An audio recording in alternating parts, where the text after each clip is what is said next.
नमस्कार, मैं जनमता शिवम गौतम। और जिस तरीके से भारत ने चीन के नकेल कसना शुरू किया है उसके बाद चीन में खलबली मच चुकी है। भारत द्वारा चीन के ऊपर डिजिटल स्ट्राइक किया गया और उसकी मार चीन को आर्थिक रूप से इतनी ज़्यादा पड़ी कि आपने देखा होगा कि किस तरीके से जब 59 चीनी ऐप बैन हुए थे उसके बाद सबसे बड़ा नुकसान हुआ था जिस तरीके से टिकटॉक को चलाने वाली कंपनी को। और उसके बाद अब जब 118 चीनी ऐप्स को बैन किया गया है तो सबसे ज़्यादा नुकसान पबजी की जो मेन कंपनी है, मदर कंपनी है यानी कि टेंसेंट, उसको अब खबर यह है कि 2 दिन के भीतर उसको $34 बिलियन का नुकसान हो चुका है। उसकी जो टीआरपी है, उसकी जो एक तरीके से एक्सेस है वो पूरी तरीके से घट गया है, जिसकी वजह से जो कंपनी का मार्केट वैल्यू बहुत ज़्यादा नीचे चला गया है। इसको लेकर चीन में खलबली मची हुई है। चीन का चाहे वाणिज्य मंत्रालय हो या फिर विदेश मंत्रालय हो, ये सभी के सभी भारत से गुहार करते हुए नजर आ रहे हैं कि भारत और चीन के बीच में जो रिश्ते रहे हैं वो ऐतिहासिक रिश्ते हैं। विरासत से हम एक दूसरे के साथी हैं और चीन कभी नहीं ये सोचता कि भारत उसका नुकसान कर सकता है या चीन उसका नुकसान कर सकता है। इसलिए भारत द्वारा ये जो कार्रवाई की गई है ये एक तरफा कार्रवाई है और इसको सुधारने की ज़रूरत है। चीन ये भी कहता है कि जिस तरीके से पिछले 3-4 महीनों में भारत ने चीन के प्रति ये रवैया अपनाया उससे चीनी नागरिकों को नुकसान हो रहा है, चीनी कंपनियों को नुकसान हो रहा है और चीनी निवेशकों को भी नुकसान हो रहा है और दूसरी तरफ भारत को भी इससे कोई फायदा नहीं हो रहा है। चीन ऐसा इसलिए कह रहा है क्योंकि इसके पीछे एक बड़ा कारण है। कोई भी देश हो, कितना भी शक्तिशाली हो, कितनी बड़ी अर्थव्यवस्था क्यों न हो, लेकिन अगर उसके ऊपर चोट कर दी जाए आर्थिक तौर पर तो निश्चित तौर पर उसकी जो ताकत है वो बहुत कम हो जाती है। और चीन का भी अब यही हाल है। पिछले 3 महीनों के दौरान भारत ने 224 चीनी ऐप को बैन किया है। तब से चीन को लाखों करोड़ रुपए का झटका लग चुका है। अकेले जो बात की जाए टिकटॉक की कंपनी की तो उसको ही अकेले करीब करीब 60 से 80 हज़ार करोड़ का झटका लगा था। और जिस तरीके से अभी पबजी को लेकर नया आंकड़ा आया उसमें तो अकेले पबजी को 1.5 लाख करोड़ से ज़्यादा का झटका लग चुका है। तो ये सीधे तौर पर ये दिखाता है कि किस तरीके से अर्थव्यवस्था या आर्थिक नुकसान देश को ज़्यादा चोट पहुंचाता है बजाय सैन्य नुकसान के। और इसी को लेकर यूरोप के विजेता कहे जाने वाले नेपोलियन बोनापार्ट ने एक बार कहा था कि army marches on it's stomach. इसका सीधा मतलब ये है कोई भी सेना पेट के बल चलती है और अगर उसके पेट पर चोट कर दी जाए तो सेना आगे नहीं बढ़ पाएगी। वही स्थिति अब चीन की दिखाई दे रही है और इसकी तिलमिलाहट न केवल विदेश मंत्रालय से नजर आ रही है बल्कि वाणिज्य मंत्रालय से। और अब रक्षा मंत्री के तौर पर चीन के रक्षा मंत्री वही फेंगी भी बहुत ज़्यादा गिड़गिड़ा रहे हैं मॉस्को में भारत के रक्षा मंत्री से मुलाकात करने के लिए। इसके पीछे की वजह यह है कि चीन ये चाहता है कि भारत और चीन के बीच में जो तनाव ज़्यादा बढ़ गया है और उसके बाद भारत ने पीछे हटने की बजाय चीन को ही पीछे धकेलना शुरू कर दिया है, उससे चीन घबराया हुआ है। और जिस तरीके से सुबह एक खबर आई थी कि चीन का सुखोई 35 विमान दुर्घटनाग्रस्त हो गया, धराशायी हो गया, उसके बाद चीन को ऐसा लगता है कि वो अगर दूसरे देशों के साथ में दादागिरी करता है तब तक तो चलता था, लेकिन भारत के साथ उसकी दादागिरी की नीति अब कारगर नहीं हो रही है। और इसीलिए वो बातचीत का बहाना या बातचीत की शुरुआत करने के लिए पिछले 24 घंटों से गिड़गिड़ा रहा है। उसकी कोशिश ये है कि भारत के रक्षा मंत्री चीनी रक्षा मंत्री वही फेंगी से बात कर लें, लेकिन इसको लेकर भारत के रक्षा मंत्री ने स्पष्ट संकेत दे दिया है और उन्होंने अपने संबोधन में स्पष्ट तौर पर चीन और पाकिस्तान को कड़ा संदेश दिया। रक्षा मंत्री ने कहा कि जो देश इस एससीओ के संगठन का हिस्सा है उन्हें गैर आक्रामकता और एक दूसरे के प्रति सम्मान, जो अंतर्राष्ट्रीय कानून है उनका सम्मान, दूसरे देशों की संप्रभुता का सम्मान और दूसरे देशों के हितों का ख्याल रखना चाहिए। इसके बिना किसी भी तरीके का सहयोग नहीं हो सकता है। अगर कोई भी देश आतंकवाद को बढ़ावा देता है, आतंकवाद को पालने का काम करता है तो निश्चित तौर पर उसकी आलोचना होनी चाहिए और ऐसे देशों का समर्थन करने वालों की भी आलोचना होनी चाहिए। स्पष्ट तौर पर ऐसा कह के उन्होंने न केवल चीन को कड़ा संदेश दिया है बल्कि पाकिस्तान को भी संदेश दे दिया है और उन्होंने चीन का नाम लिए बगैर स्पष्ट तौर पर कह दिया है कि भारत चीन के साथ बातचीत नहीं करेगा चीन जब तक अपनी आक्रामकता को छोड़ने का पूरी तरीके से कोई गारंटी नहीं देता है। तो जिस तरीके से चीन की हरकतें पिछले दिनों में देखने को मिली है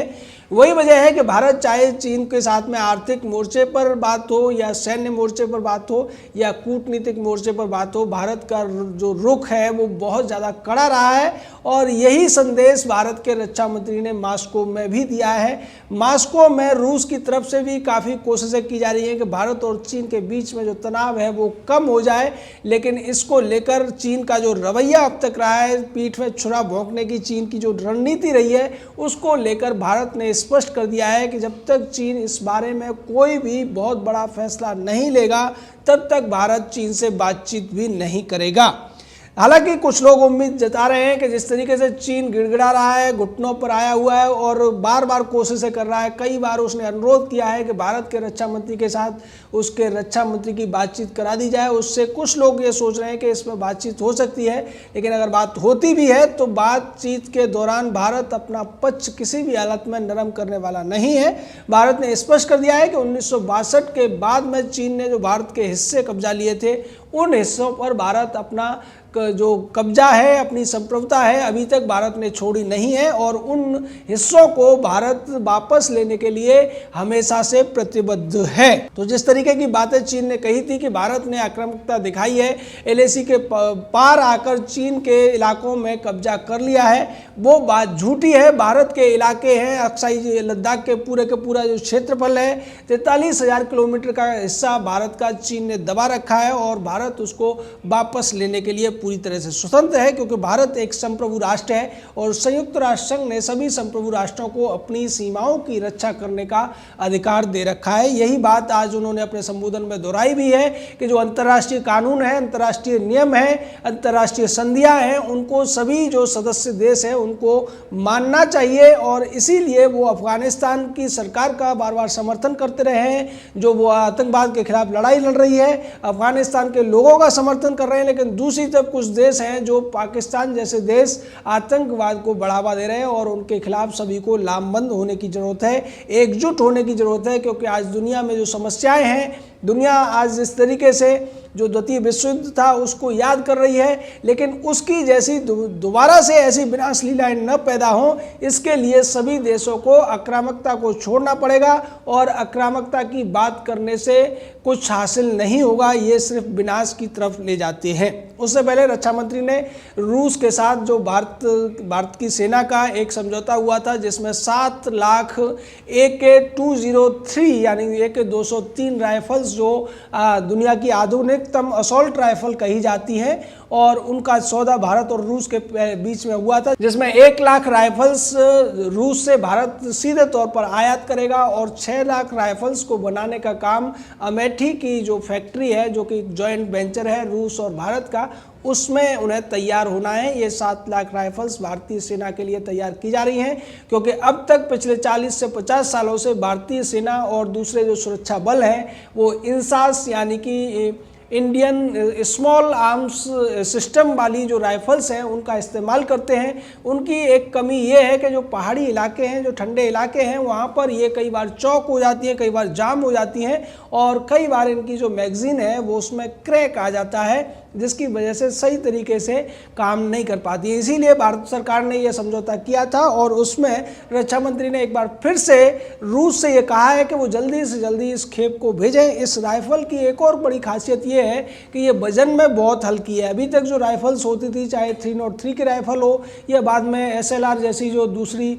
एडवांस राइफल्स आई थी, उनका वजन काफ़ी ज़्यादा होता है और जब लड़ाई का मामला होता है या जो हमारे सैन्य बल होते हैं, अर्धसैनिक बल होते हैं, इनको जब मूवमेंट करना होता है तो ये काफ़ी ज़्यादा दिक्कत होती है सैनिकों के लिए। लेकिन अब जो ये राइफल आ रही है, ये 4 किलो वजन होगा इसका मैगज़ीन को लगा के, यानी कि इसके साथ कारतूस भी अगर रहेंगे तब भी ये 4 किलो वजन है, जो कि बहुत ज़्यादा हल्की है। आपको अगर दूसरी दृष्टि से देखा जाए, जो 303 राइफल थी उसका वजन तो 10 किलो के आसपास था और दूसरी राइफलों का वजन भी इसी तरीके से था। तो ये बहुत बड़ी एक कार्यकुशलता और मूवमेंट के लिहाज से बड़ी चीज़ है। उसके साथ साथ इस राइफल की एक और खासियत ये है कि ये 1 मिनट के अंदर 600 राउंड फायर कर सकता है, यानी कि 1 सेकंड में ये 10 गोलियां फायर इस राइफल से एक सैनिक कर सकता है, जो कि एक बहुत बड़ी बात है। इसकी मारक क्षमता की बात की जाए तो जो सटीक मारक क्षमता है वो 400 मीटर है और कई किलोमीटर तक ये घायल करने में सक्षम है। तो सीधे तौर पर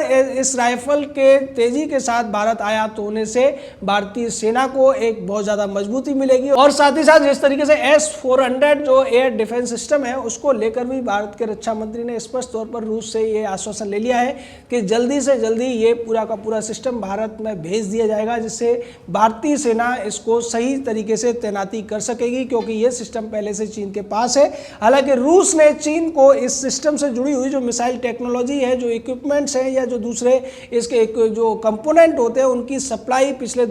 1 साल से रोक रखी है। तो इसलिए भारत के पास ये बेहतर मौका है कि भारत अगर ये राइफल जल्दी से जल्दी हासिल कर लेता है, साथ ही साथ जिस तरीके से ये जो S-400 सिस्टम है और जिस तरीके से रूस ने एक और वायदा किया है भारत से कि वो पाकिस्तान को किसी भी हालात में हथियार नहीं देगा, तो ये भारत की इस दौरे पर बहुत बड़ी जीत है। और इसी वजह से भारत के रक्षा मंत्री यहाँ गए थे और 10 सितंबर को भारत के विदेश मंत्री भी इस सम्मेलन में जाने वाले हैं। तो निश्चित तौर पर भारत दोनों तरफ से काम कर रहा है, जिस तरीके से कूटनीतिक मोर्चा हो, आर्थिक मोर्चा हो या सैन्य मोर्चा। सैन्य मोर्चे पर आज जिस तरीके से भारतीय सेना के प्रमुख ने भी LAC का दौरा किया है, स्पष्ट तौर पर उन्होंने भी संदेश दे दिया है चीन को कि चीन कितनी भी चिकनी चुपड़ी बातें कर ले, लेकिन भारत अपनी सैन्य तैयारियों को भी रोकने वाला नहीं है। जय हिंद, जय भारत।